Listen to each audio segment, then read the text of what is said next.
The first time Margaret Morrison noticed the yoga mat floating in their lake, she thought it was just debris blown in by the storm. Crystal Lake, as her grandfather had named it decades ago, sat nestled in a private hollow 20 acres deep into the Morrison family property, surrounded by dense woods and accessible only by a winding dirt path that most people wouldn't even recognize as a trail.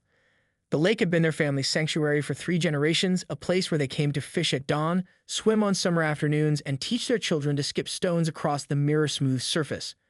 But when Margaret found the mat again the next morning, this time neatly folded and placed on their dock alongside an expensive-looking water bottle, she knew someone had been there. Someone who clearly thought they belonged. "Mom, look at this," called her teenage son Jake from the shore, holding up an empty kombucha bottle and what appeared to be the remnants of an elaborate picnic. "There's more trash over here. And is that a selfie stick?" Margaret's jaw tightened. The Morrison family had dealt with the occasional lost hiker or confused fisherman over the years, but this felt different. This felt intentional. The items weren't scattered randomly like someone had dropped them by accident. They were arranged with the casual confidence of someone who planned to return. By the third day, Margaret's husband Dave had seen enough.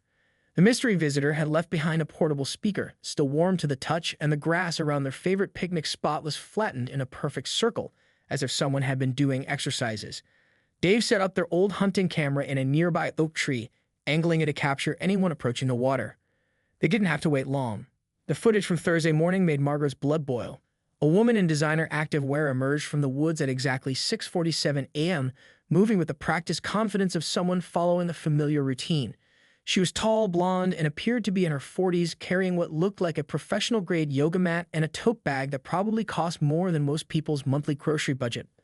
The woman, who would later introduce herself to the world as Karen Whitfield, surveyed the lake like she owned it, then proceeded to set up an elaborate outdoor yoga session complete with meditation music and what appeared to be a phone recording the entire thing. "She's filming herself," Dave muttered, replaying the footage for the third time. "On our property, in our lake." But the most infuriating part wasn't just that Karen had trespassed.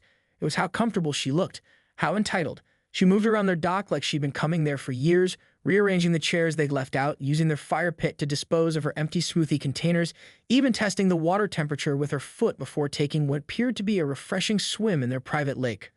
The camera captured her routine in perfect detail. 45 minutes of yoga poses, 15 minutes of meditation, a quick swim, and then a leisurely breakfast while scrolling through her phone. She took multiple selfies against the backdrop of their lake, posed for what looked like social media stories, and at one point even appeared to be conducting a live video call, gesturing expansively at the water behind her as if she were giving a tour. When Karen finally packed up to leave, she didn't clean up after herself. Instead, she carefully arranged her yoga mat and water bottle in the exact same spot where Margaret had first found them, like she was marking her territory. She even had the audacity to test their dock chairs for stability, adjusting one to face the sunrise before nodding approvingly and disappearing back into the woods. Margaret watched the footage with a mixture of disbelief and growing anger. This wasn't some confused tourist or accidental trespasser. This was someone who had deliberately scouted their property, decided she liked what she saw, and simply claimed it as her own. Someone who felt so entitled to other people's private spaces that she turned their family's sanctuary into her personal outdoor studio. "We need to be there tomorrow morning," Margaret told Dave, her voice steady but dangerous. 6:30. "I want to catch her in the act." Neither of them realized that tomorrow's confrontation would be just the beginning of a battle that would expose Karen's history of entitled behavior, spark a viral social media storm, and ultimately teach one very privileged woman that some families don't back down when pushed. The Morrison family was about to discover just how far Karen's sense of entitlement went, and Karen was about to learn that she'd picked the wrong lake, the wrong family, and definitely the wrong fight. Margaret Morrison's hands were steady as she poured coffee into her thermos at 6:15 a.m., but her heart was racing. She and Dave had positioned themselves behind a cluster of pine trees 50 yards from the lake, close enough to intervene but hidden enough to observe Karen's full routine before making their move. Jake had wanted to come, but they convinced him to stay home. This conversation needed to happen between adults. At exactly 6:47 a.m., just like clockwork, Karen emerged from the woods. Today she wasn't alone. 3 other women followed her, all dressed in matching high-end athleisure wear, chattering excitedly about the amazing private spot Karen had discovered. They were carrying professional-grade equipment, tripods, ring lights, and what appeared to be a portable sound system.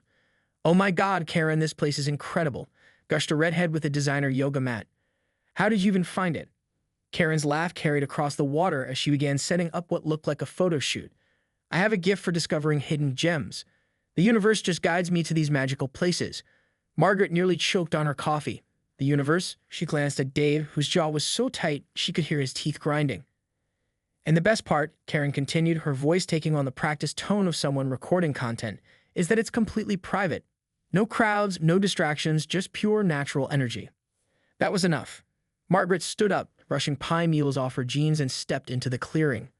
Dave followed, both of them walking with the measured pace of people who owned every inch of ground beneath their feet. "Excuse me," Margaret called out, her voice carrying the particular authority of a woman who'd raised 3 teenagers and managed a household for 25 years. "Can I help you?" The 4 women froze like deer in headlights. The redhead immediately began packing her things, mumbling apologies, but Karen straightened her full height, which was considerable, and fixed Margaret with a look of pure indignation.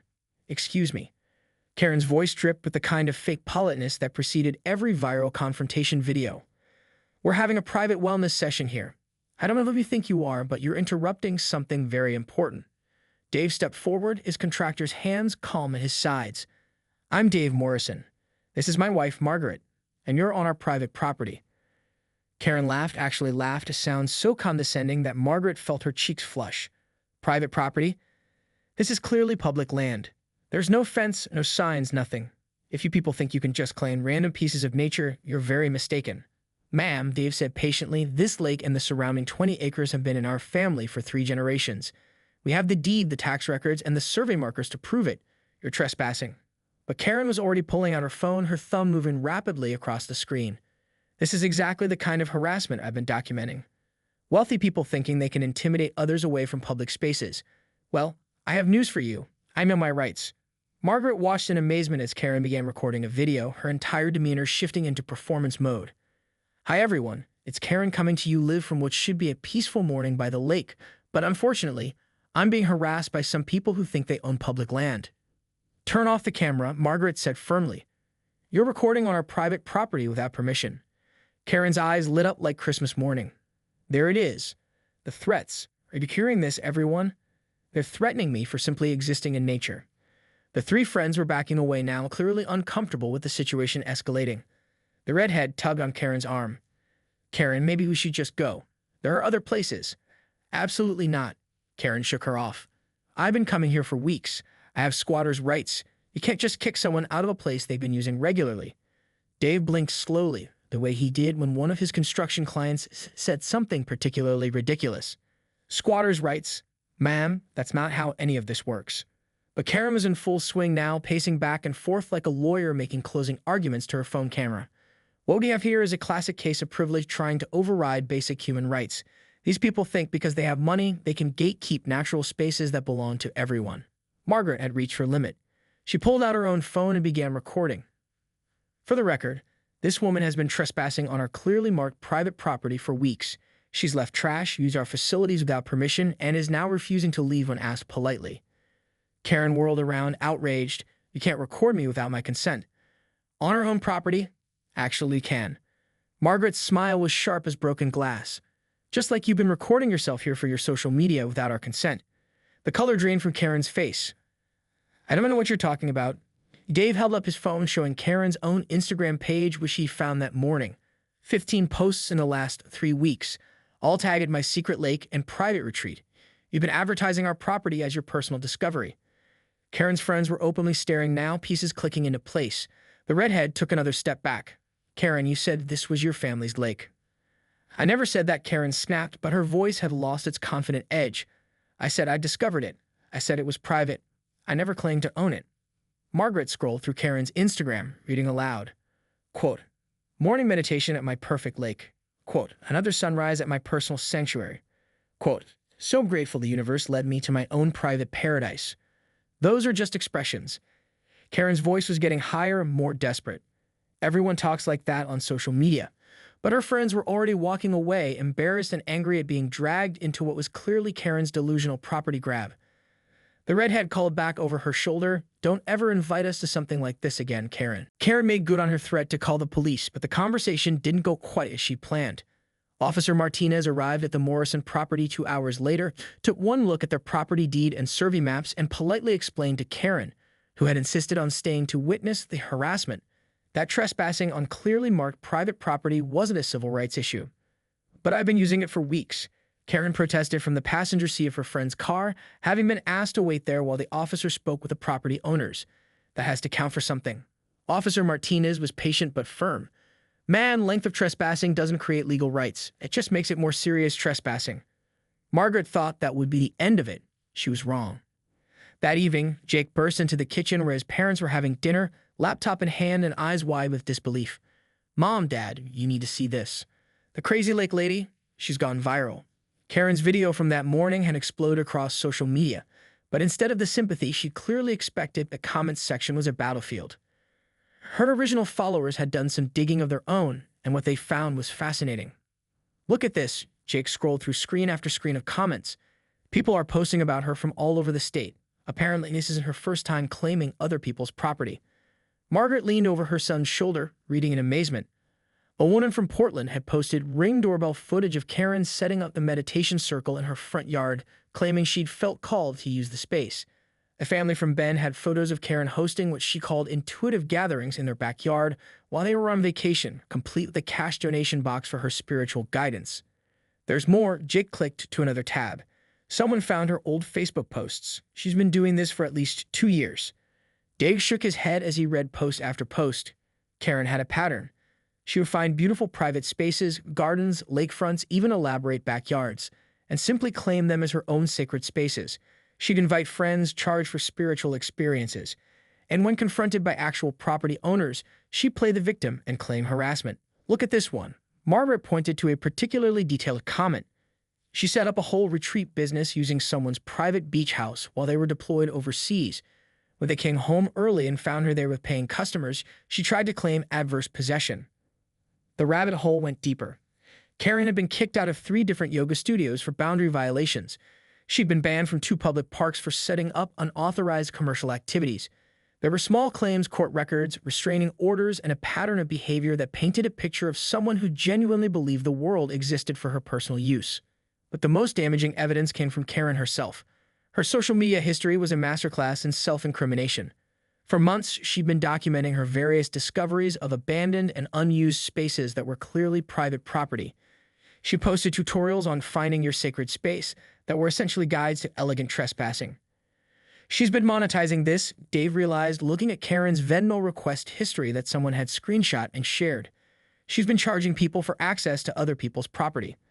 The investigation took an interesting turn when Margaret decided to call the phone number listed on Karen's Sacred Spaces with Karen website.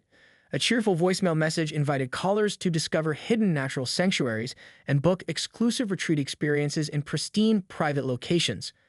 Margaret left a fake name and expressed interest in a lakeside meditation retreat. Within an hour, Karen called back, and what she said made Margaret's blood boil all over again.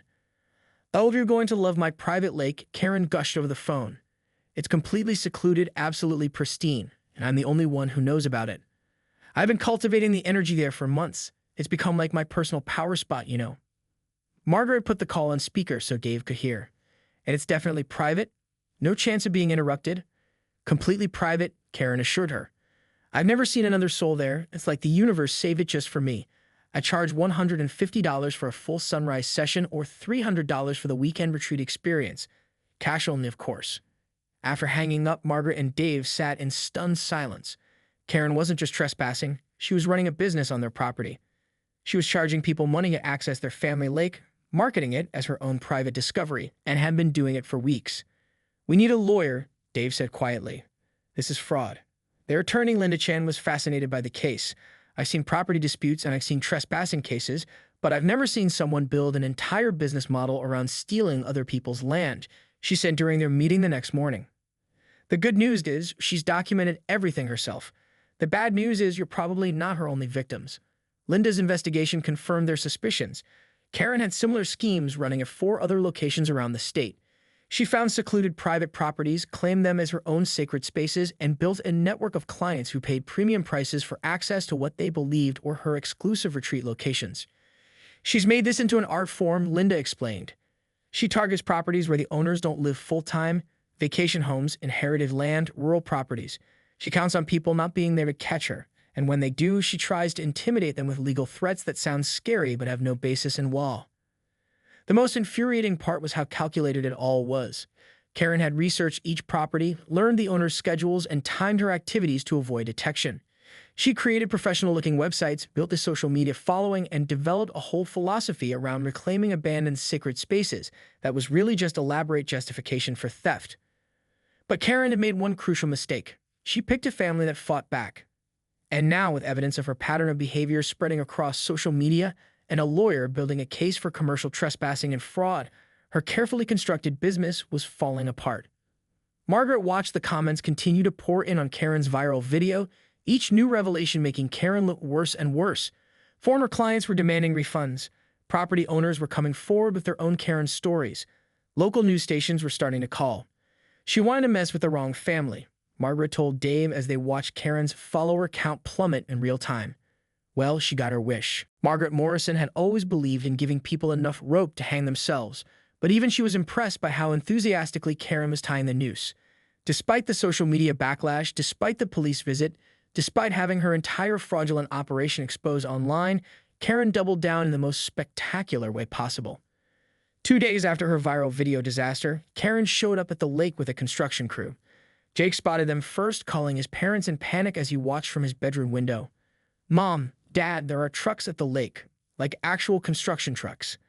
Dave grabbed his binoculars and confirmed what seemed impossible. Karen had hired contractors to build a semi-permanent pavilion on their property. Not a small tent or temporary structure, but an actual wooden platform with posts, a roof frame, and what appeared to be the beginnings of a deck extension off their dock. "She's lost her mind," Margaret breathed, watching through the binoculars as Karen directed workers like she was overseeing renovations to her own home. "She's actually building on our land." But it got worse. While Dave called their attorney and the police, Margaret checked Karen's social media and discovered the most audacious part of the plan. Karen had launched a GoFundMe campaign titled "Help Me Build My Sacred Space Retreat Center" with a goal of $50,000. The description painted her as a persecuted spiritual teacher fighting against wealthy bullies who were trying to steal her sacred land. "She'd raised $12,000, Margaret told Dave in disbelief. $12,000 from people who think she owns our property. Linda Chetton, their attorney, was speechless when she arrived to witness the construction in progress. "In 20 years of practice, I have never seen anything like this. She's not just trespassing anymore, she's committing felony vandalism and fraud on a massive scale." But Karen's masterpiece of delusion was yet to come. That afternoon, she made the call that would seal her fate. She contacted Channel 7 News and pitched them a human interest story about a spiritual entrepreneur being harassed by wealthy landowners who were trying to steal her retreat center. Margaret was in her kitchen when her phone rang. "Mrs. Morrison, this is Jennifer Walsh from Channel 7 News. We've received some concerning information about a property dispute involving your family and a local spiritual teacher. We'd like to get your side of the story." Margaret nearly dropped the phone. "I'm sorry. What?" "We're doing a story about Karen Whitfield, who claims your family is trying to intimidate her off of land where she's been operating a legitimate retreat business. She says you've been harassing her and trying to destroy her livelihood. We'd like to interview you for balance." Margaret looked out her window at the construction crew building an unauthorized structure on her family's land while Karen filmed herself for what appeared to be another social media video, and she started to laugh. Not a polite chuckle, but the kind of deep, genuine laughter that comes when something is so absurd it crosses into the realm of art. "Mrs. Morrison, are you there?" "Oh, I'm here," Margaret said, wiping her eyes. "And yes, I would absolutely love to be interviewed. When can you come out?" Jennifer Walsh and her camera crew arrived at 4 p.m., expecting to find a standard he-said-she-said property dispute. What they found instead was a masterclass in how thoroughly someone could destroy their own credibility. Karen had prepared for the interview like she was accepting an Academy Award. She wore flowing white robes, had positioned herself on the wooden platform her construction crew was still building, and spoke in the hushed, reverent tones of someone discussing sacred mysteries. "This land called to me," she told the camera, gesturing expansively at the Morrison family lake. "I felt its energy the moment I discovered it, abandoned and neglected. The universe guided me here to restore its spiritual purpose." Jennifer Walsh was a seasoned reporter, but even she seemed taken aback by Karen's performance. "Ms. Whitfield, the Morrison family has provided documentation showing they've owned this property for 3 generations. How do you respond to that?" Karen's smile never wavered. "Jennifer, ownership isn't just about pieces of paper. It's about connection, about spiritual stewardship. I've invested my heart, my energy, and my resources into this sacred space. I've brought it back to life." "But you've also been charging people money for access to property you don't own," Jennifer pressed. "How is that legal?" I provide spiritual guidance and retreat experiences, Karen said smoothly. People donate to support my work. There's nothing illegal about accepting donations for spiritual services.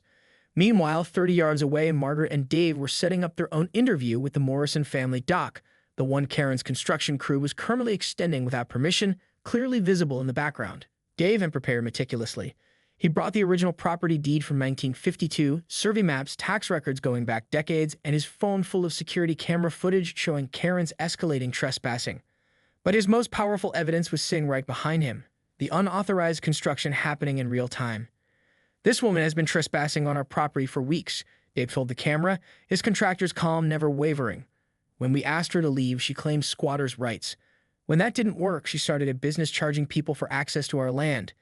And now, as you can see behind me, she's hired construction crews to build permanent structures without our permission, permits, or any legal right to be here.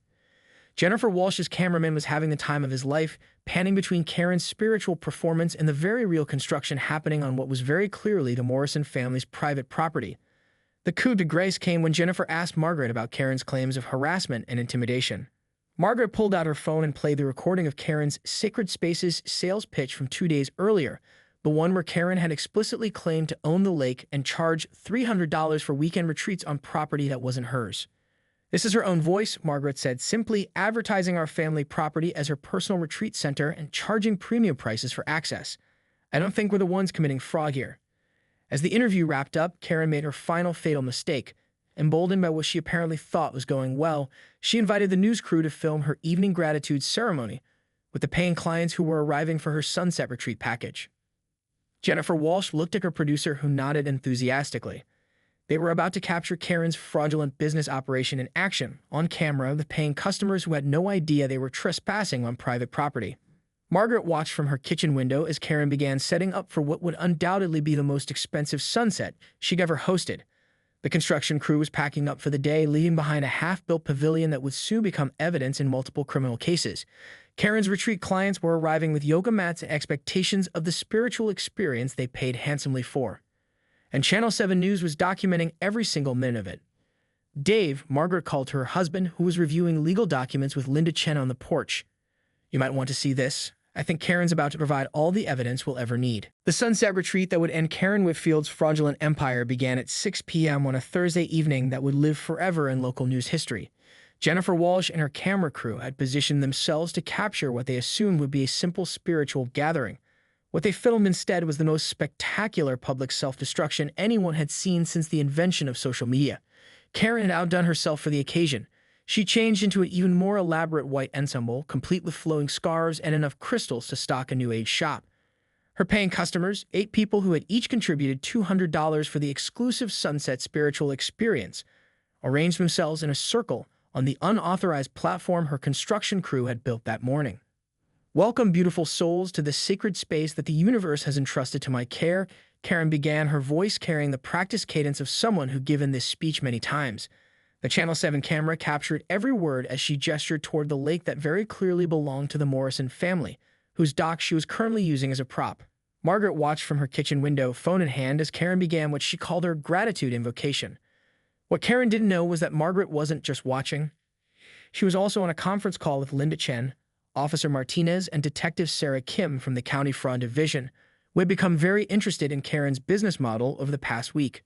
She's charging them right now, Margaret whispered into the phone, watching Karen pass around what appeared to be a payment tablet. On camera. On our property, while being interviewed by the news.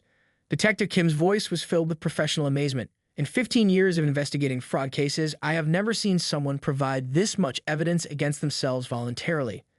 The retreat proceeded exactly as Karen had planned, which was exactly the problem. She guided her paying customers through meditation exercises, charged them additional fees for personal spiritual consultations, and at one point actually sold them bottles of lake water that she claimed had been blessed and energized by her months of spiritual work. Jennifer Walsh's questions became increasingly pointed as the ceremony continued. Ms. Whitfield, these people have paid you money for this experience. Are you operating a business here? Karen's smile remained serene. I accept donations from grateful souls who value spiritual guidance. There's a difference between commerce and sacred exchange. But you've advertised specific prices for specific services, Jennifer pressed, holding up printouts of Karen's website. Doesn't that make this a commercial operation? The divine provides abundance to those who serve, Karen replied, apparently believing this mystical non-answer would satisfy a trained journalist. The beginning of the end came when one of Karen's customers, a middle-aged woman named Patricia, recognized Dave Morrison walking down to check on his dock. "Excuse me," Patricia called out politely, "we're having a private retreat here. This is Karen's sacred space." Dave stopped, looked at the woman with the kind of patience he reserved for explaining construction delays to frustrated clients, and said, "Ma'am, I'm Dave Morrison. This is my property. My family has owned this land since 1952. The silence that followed was the kind of complete, profound quiet that happens when reality collides with delusion at high speed. Karen's customers looked from Dave to Karen to the news camera that was capturing everything, and understanding began to dawn on their faces. Patricia stood up slowly. "Karen, is this true? Is this his land?" Karen's composure finally cracked. "He's lying. These people have been harassing me for weeks. They're trying to steal my sacred space." But Dave was already showing Patricia the property deed on his phone, the same documents he'd shown the news crew earlier. Patricia's expression shifted from confusion to understanding to absolute fury in the space of about 10 seconds. "You told us you own this land," Patricia said, her voice getting louder. "You took our money for access to property that isn't yours." The other customers were pulling out their phones now, some calling for rides, others apparently documenting what they were beginning to realize was a crime they'd inadvertently participated in. Karen's carefully orchestrated spiritual evening was dissolving into chaos, and Channel 7 was filming every second of it. "Everyone just needs to calm down," Karen said, but her mystical authority was evaporating as quickly as her customer base. "This is all a misunderstanding. These people are just trying to disrupt our sacred work." "Sacred work?" Patricia was now fully outraged. "You charged me $400 for what you said was access to your private retreat center. You've been running a scam." Margaret decided this was the perfect time to make her appearance. She walked down to the lake carrying a folder full of documents and wearing the expression of a woman who had been pushed exactly as far as she was willing to go. "Ladies and gentlemen," she announced to Karen's customers, "I'm Margaret Morrison. This is my family's private property. You've been paying this woman for access to land she doesn't own, has no right to use, and has been trespassing on for weeks." Margaret opened her folder and began distributing copies of the property deed, survey maps, and Karen's own social media posts advertising the lake as her personal retreat center. "You're all victims of fraud, and I suggest you document your payments and contact the police." Karen made one last desperate attempt to salvage the situation. "Margaret, this is harassment. I'm live streaming this whole confrontation. My followers are watching you attack a spiritual teacher." Margaret looked directly into Karen's phone camera and smiled. "Good. Then they can watch me ask you to leave our property one final time before we press charges for trespassing, fraud, vandalism, and operating an illegal business without permits." The coup de grace came from Jennifer Walsh, who had been watching this entire meltdown with the keen interest of a journalist who knew she was witnessing something special. "Ms. Whitfield, we've done some research since our interview began. We found at least 6 other properties where you've run similar operations. Would you like to comment on the pattern of fraudulent activity?" Karen's response was to burst into tears and run toward the woods, leaving behind her paying customers, her expensive props, her half-built illegal structure, and a news crew with enough footage to fuel a week of investigative reports. The fallout was swift and comprehensive. Channel 7's story, which aired the next evening, went viral within hours. Karen's Sacred Spaces website crashed under the weight of angry former customers demanding refunds. The state attorney general's office opened an investigation into her multi-property fraud scheme. 3 other families came forward with similar stories, armed with their own documentation and security footage. Linda Chen filed criminal charges on behalf of the Morrison family: felony fraud, commercial trespassing, vandalism, and operating an illegal business. The unauthorized construction on their property became evidence in the case, photographed and documented before being removed at Karen's expense. But perhaps the most satisfying resolution came from social media itself. Karen's original viral video, the one where she tried to paint herself as a victim of wealthy bullies, became a cautionary tale about the dangers of entitlement and social media delusion. Her comment sections filled with stories from her other victims, legal experts explaining exactly how many laws she'd broken, and former customers sharing their experiences with her fraudulent retreats. Margaret Morrison never sought fame or attention. She just wanted to protect her family's lake and teach her children that some things are worth standing up for. But as she sat on her dock, her actual, legal, properly owned dock, watching Jake and his friends swim in their beautifully peaceful lake, she felt a deep satisfaction in knowing that sometimes justice really does prevail. Karen Whitfield learned the hard way that when you mess with the wrong family, the consequences can be far more devastating than you ever imagined. And somewhere in the back of Margaret's mind, she couldn't help but smile at the cosmic justice of it all. Karen had wanted to create a sacred space for spiritual learning, and in her own twisted way, she taught an entire community about boundaries, consequences, and the importance of respecting other people's property. The Morrison family lake remained exactly what it had always been, a private sanctuary where people who actually belonged there could find peace. And Karen? Karen found herself learning about spiritual growth in the most humbling way possible, through the criminal justice system with legal bills that would take her years to pay off and a reputation that would follow her wherever the internet could reach. Sometimes the universe really does provide exactly the lesson someone needs to learn.